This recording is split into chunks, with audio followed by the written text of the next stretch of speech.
Okay, so here's our setup for our electric fence where we have our cows. There is a 5-strand galvanized electric fence in place around this pasture that a cousin was using the last few years. However, we had some repairs that we've had to make on this fence, and we're just now getting around to it.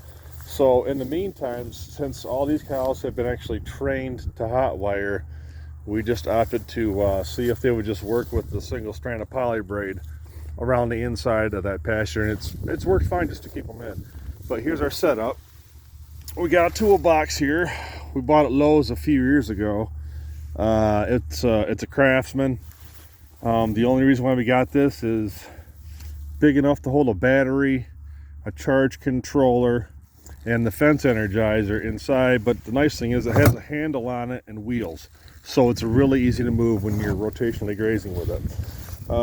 We have a solar panel on top, which doesn't work so well this time of year, but we do use it in the summer, and it works great in the summer to keep the battery charged because we get a lot more sun. I'm not exactly sure how many watts this is. Probably 30 watts. Don't quote me on that.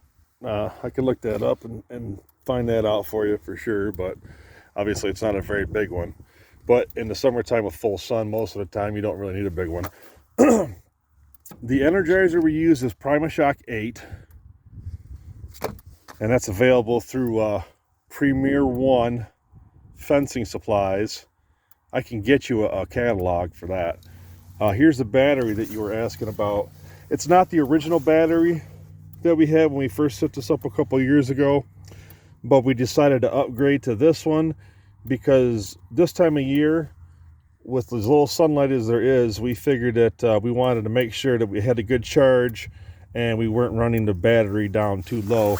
The deep cycle battery is only designed to be discharged no less than 40%, and we don't even like to discharge it that much if we don't have to. So this is an intermittent energy that is putting out to the fence. This particular battery, we have 2 of them, and we swap them out once per week in order to recharge it. Mounted underneath this thing is our charge controller, which I definitely recommend having. The nice thing with the charge controller is when it is sunny all the time in the summer, it monitors how much energy is actually being put back on the battery from the solar panel, so it hopefully won't overcharge the battery and burn it up. This we got online. I can't remember if we got it through Amazon. Probably did. I can actually send you a video of where I got the idea for this setup from. And again, that's a PrimaShock 8 charge controller, and this has 8 joules of output that it puts on the fence. I recommend something like this, which you can only get online. I don't really recommend the stuff that they get in Tractor Supply or Family Farm and Home. They just don't put out enough electricity. If you're gonna have something, you might as well have something with a little bit of a punch to it. That way it it drives home the fact that they're not supposed to be touching the fence. I've actually been shocked by this thing before. It doesn't hurt the animals, but it does definitely get your attention. So that's our setup. Just standard alligator clips to hook everything up, and of course run the energizer through the charge controller. I'll drill a few holes down at the bottom to run your wires out. We got one wire that goes to our our ground rods here, and there's 2 ground rods here that are each 8-foot long ground rods. You can see that. And then the other wire connects to our poly braid there. And that's pretty much our setup. The posts we use for the poly braid, we got these through Tractor Supply, but and this one that we got a few years ago, they work pretty good, but with the stuff they're making now is just cheaper, and the material is thinner on them. So you got to watch it, because the material, the amount of plastic on the posts that they're making now that we just bought this past fall is about half of this thickness right here.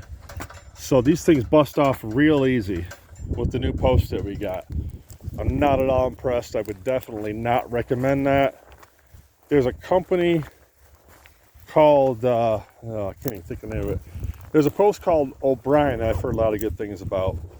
I could send you a link to the company that carries those. I think it's called PowerFlex, I believe, is the website you can get those through. They're a little bit more pricey, but I've heard a lot of good things about them. They're probably way more durable than these things. And then this is the poly braid that we use. This is also purchased through a PowerFlex. So O'Brien fence posts, what I would recommend over these things. And then the poly braid through PowerFlex. I can send you links to that stuff too. And then we just ran this all along the perimeter of our pasture, all along around here, and it seems to work really well. We haven't had a problem with it. Like I said, we switch the batteries out once a week, and you know, fingers crossed, not an issue with that at all. The system works great.